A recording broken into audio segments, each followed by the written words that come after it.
Well guys, you're probably wondering what I'm on. What on earth is Biker J on? I'll tell you what, it's big, it's powerful, she's a bit of a heavy girl.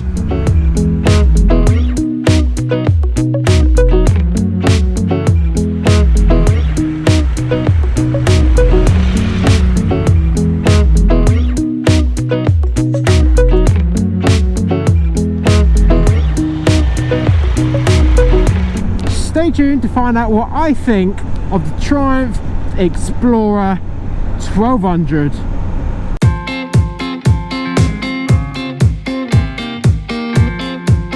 So, Triumph Explorer.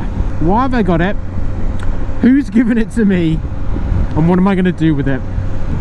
I have ridden this for about a week now, doing various different things, doing on-road, off-road, and to be honest with you, this has been the first time in a long time it's been light or sunny-ish just to kind of record a video for you guys. But I want to give you basically a rundown of the Triumph Explorer, and you know, what do I think of it, and then later on will be the videos of how I've used it.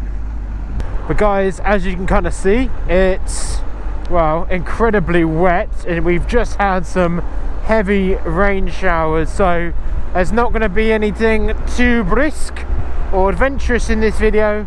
I'm just going to be kind of showing you around the bike and what do I think of it.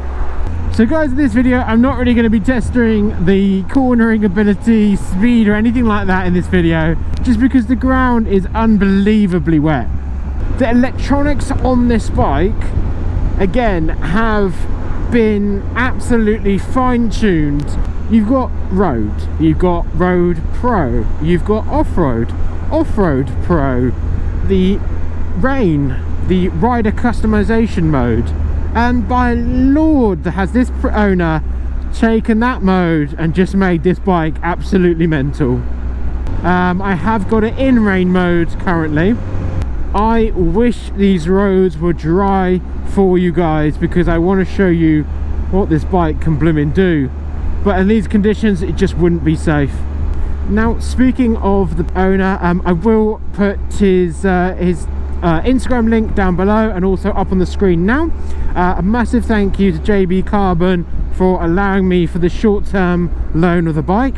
So please guys, go send him some love, go check his page out. Unfortunately he managed to break his ankle in one of our previous off-roading videos on this bike, so just go check it out and just give him some love for me, that'd be great. Guys, I've done various different ridings. Now unfortunately I haven't got a lot of it on camera, just because of when I've had to do it basically. We recently did a little Halloween shoot. I got some nice photos with a bunch of my friends, which was perfect. You know, and I'll start popping names left, right and centre. Just check him out, it was so much fun. But to do that I actually went all the way down to, on the A3 down to Portsmouth. Now for this bike, what did I get to use or find out on that trip? I got to use those amazing heated grips, heated seat, adjust the screen so it's nice and high. I felt like I was on some sort of spaceship. This was a chariot fit for kings almost. That's how much fun I had on this bike. That was actually a rather interesting experience, to have a toasty bottom while you've activated the cruise control and sitting comfortably at 70 miles an hour on the way home. Now I'm not sure if these come as standard, but there are some amazing spotlights on the front of the bike. What this basically means that my vision through the night was outstanding. So I definitely didn't have any worry when riding this bike at night. All the gauges light up, all the sort of instruments, which again is an absolute awesome feature. Huge plus when you are, oh wow, I've just got stopped for that. So I said guys, I'm trying to get some footage of the wonderful sunset, and I think I'm pretty much there.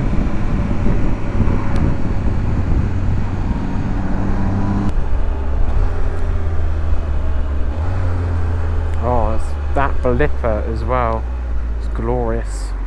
Glorious, I tell you, glorious. Oh no. You get sunrises here, but not sunsets. What a pain. Can you see that display, guys? I really hope so. It's bloody gorgeous. Even with the dash, there's multiple different styles that you can have. All across, adjusting the screen height electronically. All your different telemetries there, so your miles for the trip, hours and average miles per hour, average miles per gallon, and the range left on your tank. One of the biggest things is modes, as I said before. Look at this: road, road pro, off-road pro, rider configuration and rain. There is so much this bike can offer you. So guys, what can this bike offer you? Comfort, commuting, the weekend toy, should you decide to put some more road-worthy tyres on here.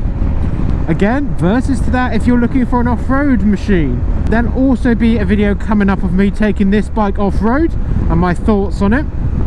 But all I can tell you now, guys, is she's a big bike when she starts to topple over. I am just under 6 foot, big guy, and I'm finding it absolutely no troubles to get my feet down comfortably when I stop. So I've spoken about the height. Now, being a big guy, once this starts to topple, I have the power to put my foot under it and yank it back up.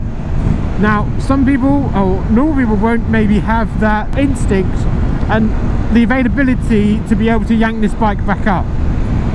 But as advised by the current owner, who very kindly said if the bike's going, just drop it. He would much rather the money he paid for the cages do their work than I try and pull my back out yanking the bike up. So weight also comes into play massively when doing commuting. When you're filtering on a dual carriageway, let's say, or motorway, it is easily doable, but through town, slightly a different issue. So also some awesome features with this bike: keyless ignition, blipper or auto blipper, so that's up and down. Aftermarket mirrors actually save you a few pennies when you end up unfortunately dropping this off-road, replacing it with official Triumph mirrors. But well worth. They're just mirrors on ball mounts and with a RAM connector. So I mean, come on, this bike has got all the bells and whistles. It's absolutely beautiful to ride.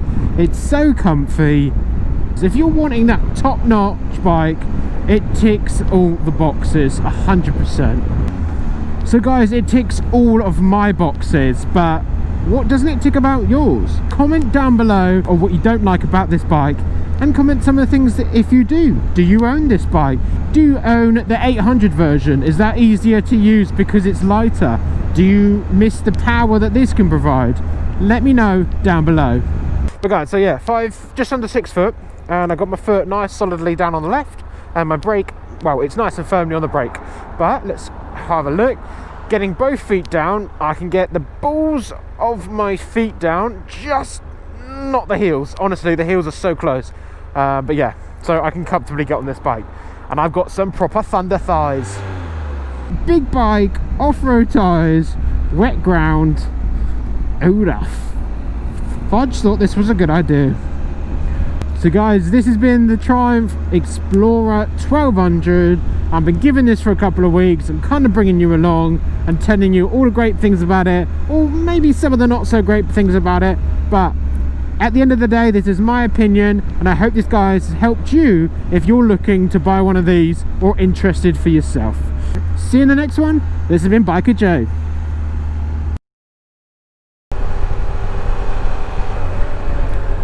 Jeepers, love. All that heated seat, it's working perfectly. That's quite nice. What's that, little mini? Oh, fuck me, that was a hard brake. Wet, damp, grates. Oil, you can see that oil a mile off. Oh, look, a puddle.